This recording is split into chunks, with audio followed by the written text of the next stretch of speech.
हमें जंगलों में भी नहीं रहने देते, हमें नीचे में नहीं रहने देते, हमारा तो कोई ठिकाना ही नहीं है। हमारे लिए तो कोई सोच ही नहीं रहे। ठंड में बाहर बच्चों को निमोनिया हो गया। बताओ, कल लड़की भर्ती कर रखी थी।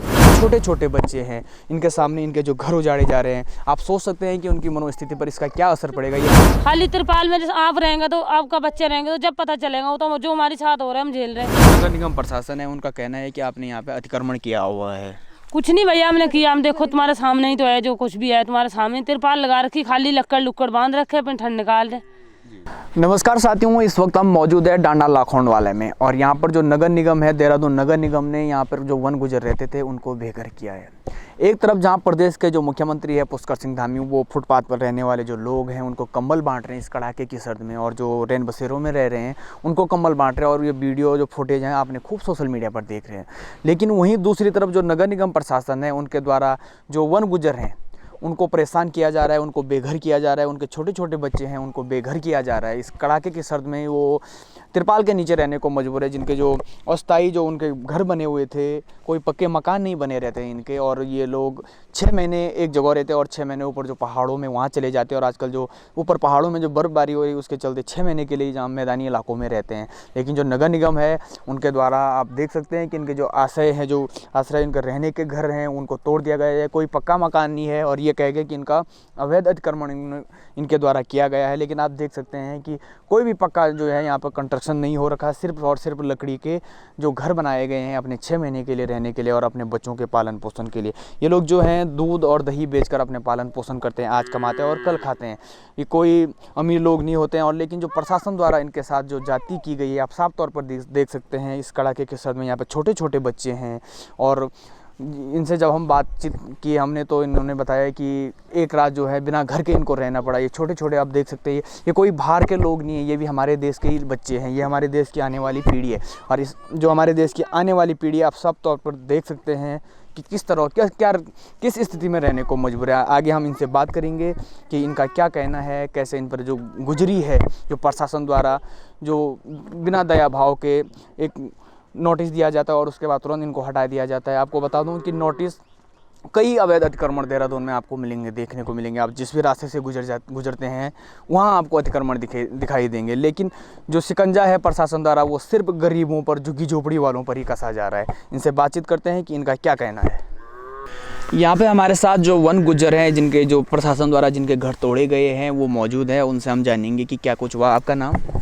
मरियम जी, ये जो घटना प्रशासन द्वारा जो ये आपके घर तोड़े गए हैं, क्या कहेंगे? क्या करें, ठंड में गर्मियों यहाँ निकाल दिए बच्चे हमारे छोटे छोटे। 1-2 दिन का टाइम मांगा, 2 दिन का टाइम भी नहीं मैं दिया। तिरपाल हमारी सारी फाड़ दी, लकड़ी लुकड़ी सारी तोड़ दी, बांस बूंस। अब आप बताओ ठंड में हम क्या करें। तो जब प्रशासन वाले यहाँ पे आए थे तो क्या कहा उन्होंने? वो भी ऐसे भी फोटो वीडियो बना के ले गया, पता नहीं क्या होगा।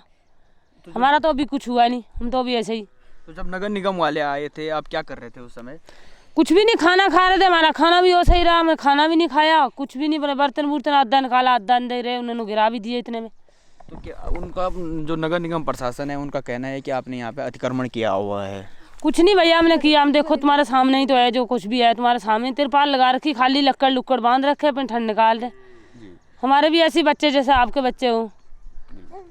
और जब नगर निगम द्वारा ये जो घर तोड़े गए हैं तो क्या आपने कहा नहीं कि हमारे जो छोटे छोटे बच्चे हैं वो कहाँ रहेंगे? हाथ भी जोड़े, एक छोड़ दो भैया, एक तो छोड़ ही दो, 2 दिन का टाइम दे दो, कहीं तिरपाल लगा ले, अपने बच्चों को रख ले। रात देखो कितनी ठंड हो रही है, आपके भी तो ऐसे ही बच्चे जैसे हमारे बच्चे। 1 दिन का टाइम तो दो, मैं कुछ नहीं मैं दिया अभी। तो यहाँ पर आप कितने समय से रह रहे थे जो यहाँ पे थे? कि हमें कम से कम 10 साल हो गए रहते यहाँ पे। आप यहाँ पे सिर्फ 6 महीने के लिए आते हैं? हाँ, वो आते 6 महीने के लिए, फिर पहाड़ चले जाते हैं। अच्छा। हमने तो 2 महीने का टाइम मांगा, 2 महीने का टाइम दे दो, उसके बाद में आगे निकल लेंगे कहीं। वो भी नहीं दिए, 1 रात का टाइम भी नहीं हमें दिया। तो जब ये तोड़ा तो फिर कैसे आपकी जो रात है वो गुजरी? कहाँ आपने खाना बनाया? आपके साथ छोटे छोटे बच्चे हैं बहुत सारे। कहाँ, हमने ऐसे ही रहे, जैसे ठंड में बाहर बच्चों को निमोनिया हो गया। बताओ, कल लड़की भर्ती कर रखी थी। अच्छा। आज रात में ही ले गया है इसे, क्या करें। अभी तिरपाल लगाई, तिरपाल बांध के ऐसे ही, तुम्हें पता ही है कितनी ठंड हो रही। खाली तिरपाल में जैसे आप रहेंगे तो आपका बच्चे रहेंगे तो जब पता चलेगा, वो तो जो हमारे साथ हो रहा है हम झेल रहे। क्या करें, जब हमें सरकार ने कुछ दिया ही नहीं। हमारा कुछ ठिकाना ही नहीं है, ना आगे ना पीछे, कहीं भी कुछ नहीं है। हमें जंगलों में भी नहीं रहने देते, हमें नीचे में नहीं रहने देते, हमारा तो कोई ठिकाना ही नहीं है। हमारे लिए तो कोई सोच ही नहीं रहे। बच्चे तो जैसे सरकार के ऐसे ही हमारे। तो क्या मांग है आपकी जो प्रशासन है सरकार से, क्या कहना चाहेंगे आप? सरकार हमें कहीं बैठा दे, हमें कहीं जगह दे दे थोड़ी बहुत, हमारा भी घर मकान हो जाए, हमारा भी कोई ठिकाना हो जाए। हमें मांग रहे सरकार से, हमारे भी बच्चे पढ़ लिख ले।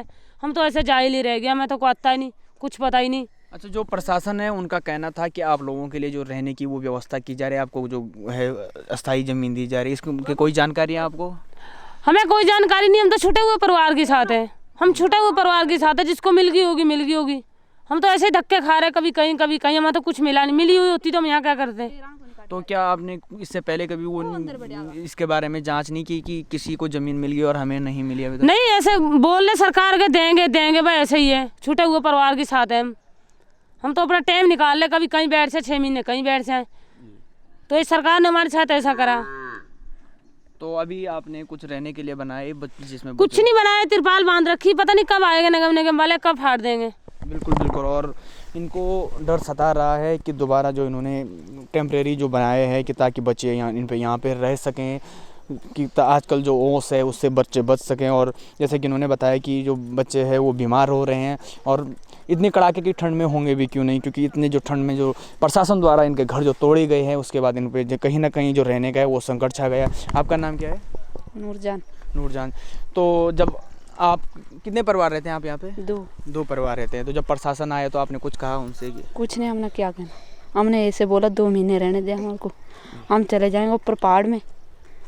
निगम वालों ने सुनी ना, हमारे छप्पर चुप्पर तोड़ दी। उनका जो प्रशासन का इनके साथ रवैया है, आप खुद सोच सकते हैं कि ये किस प्रकार का रवैया है। एक तरफ मुख्यमंत्री, जैसे कि आपने देखा कि किस तरह से तस्वीरें सोशल मीडिया पर वायरल होती हैं कि मुख्यमंत्री जी कम्बल बांट रहे हैं, और दूसरी तरफ मुख्यमंत्री जी के नाक के नीचे इस तरह के जो प्रशासन द्वारा कृत्य किया जा सकता है, ये आप भली भांति समझते हैं कि ये जो दोगलापन है ये साफ तौर पर दिखाई देता है। इसमें आगे जो भी अपडेट होगा हम आपको देते रहेंगे। आप देखते रहिए न्यूज़ स्टूडियो उत्तराखंड।